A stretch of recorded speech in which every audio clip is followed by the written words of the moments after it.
She stood at the front desk of a luxury hotel. Wealthy, respected, a woman of power.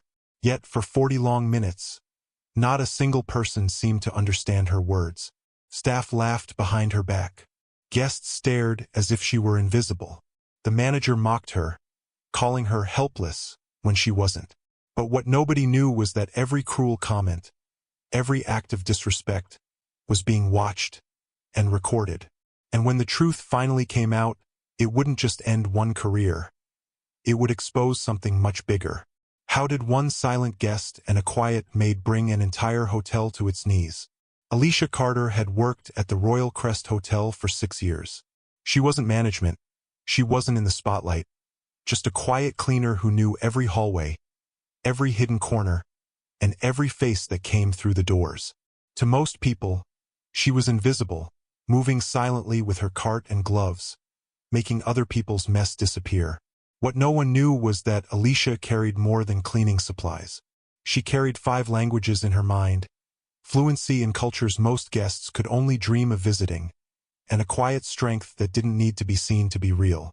It was a crisp morning in early spring, the kind that filled the marble lobby with bright light.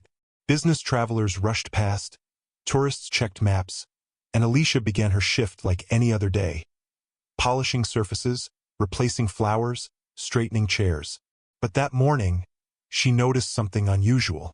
A woman stood at the reception desk, perfectly still, her elegant coat draped over one arm. She didn't fidget, didn't look around, just waited. The minutes ticked by. Staff leaned toward each other, whispering. The manager's tone grew sharper, her smirk wider. Alicia paused. She knew that look. She'd seen it before. People mistaking patience for weakness, silence for ignorance. And in that moment, she felt the air in the room change, as if something big was about to break. For 40 minutes, the woman at the front desk didn't move. Her posture was perfect, her eyes calm, but every so often, she spoke. A few words in Japanese, clear and measured. The staff's reaction was always the same. Blank stares, exaggerated shrugs, then mocking glances at one another.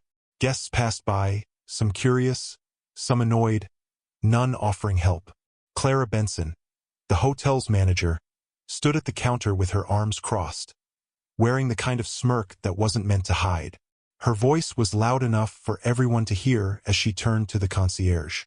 If she can't be bothered to learn English, why is she even here? The concierge shifted uncomfortably but said nothing.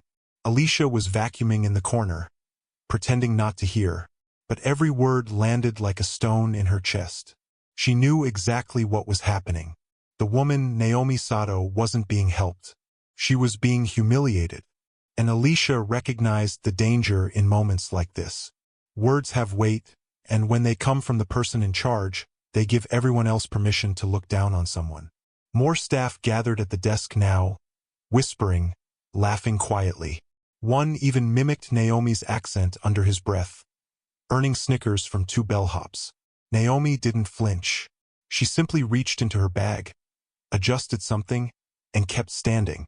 Alicia's mind raced. She could help. She could walk right up and speak to Naomi in Japanese, ask her what she needed, solve the problem in seconds. But she also knew what that would mean. For 6 years, she had kept her skills hidden. In this job, being just the cleaner had been her shield. Speaking up would shatter that and might put a target on her back.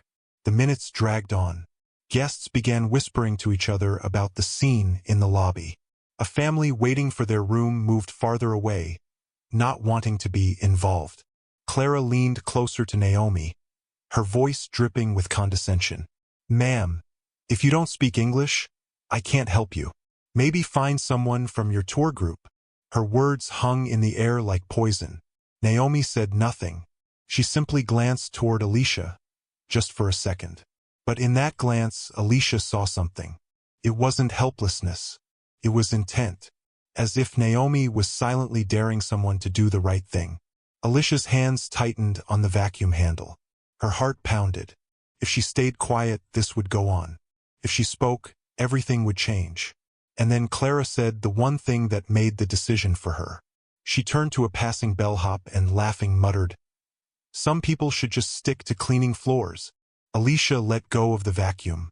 Alicia stepped forward, the low hum of the vacuum falling silent behind her. The lobby seemed to hold its breath. Every head turned. Clara's smirk froze as Alicia walked past the front desk and stood beside Naomi. Her voice was calm but carried a weight that cut through the air. In flawless Japanese, Alicia greeted Naomi, asking if she needed help. The change was instant. Naomi's eyes softened, a small smile touching her lips. For the first time in 40 minutes, she was being seen. Gasps rippled through the lobby. One of the bellhops whispered, "She speaks Japanese?" As if it were some impossible magic trick. Clara's face went pale, her confidence evaporating. But Alicia didn't stop. Still speaking Japanese, she asked Naomi to explain her situation. Naomi replied, her words flowing with ease, and Alicia translated every detail into perfect English for the crowd to hear. She had been waiting for her reserved suite. She had all the documentation, and she had been treated with open disrespect. Then came the twist no one saw coming. Naomi switched to flawless English, clear, articulate, undeniable. And with that same calmness, she revealed who she was. The CEO of a multi-million-dollar tech company, in the city to negotiate a major partnership that could have benefited the hotel for years. The room went still. Guests stared. Staff froze. Naomi reached into her bag and pulled out her phone, showing the screen. Recordings of every cruel comment, every mocking laugh, every racial insult Clara had made, captured in crystal clarity. Clara's mouth opened, but no words came out. She glanced toward the doors as if there might be a way to escape the moment. But there was none. Because in the next breath, Naomi said the words that would change everything. "I've already sent this to your corporate office." The fallout was immediate. Within hours, Clara was suspended pending investigation. By the end of the week, she was fired, her career in hospitality shattered. The viral video of her behavior, circulating on social media, news outlets, and tourism boards, left no room for excuses. But for Alicia, the ending was different. Naomi didn't just thank her. She offered her a new beginning. A position at her U.S. branch as an intercultural relations coordinator, with a $90,000 salary, full benefits, and the chance to do what she loved. Bridge cultures and give voices to those who were overlooked. Alicia accepted, and a few weeks later, she walked out of the Royal Crest Hotel for the last time. This time, not as someone invisible, but as a leader with purpose. 6 months later, Alicia was launching diversity initiatives, helping hidden talent rise into leadership roles, and creating spaces where no one's language, culture, or appearance could be used against them.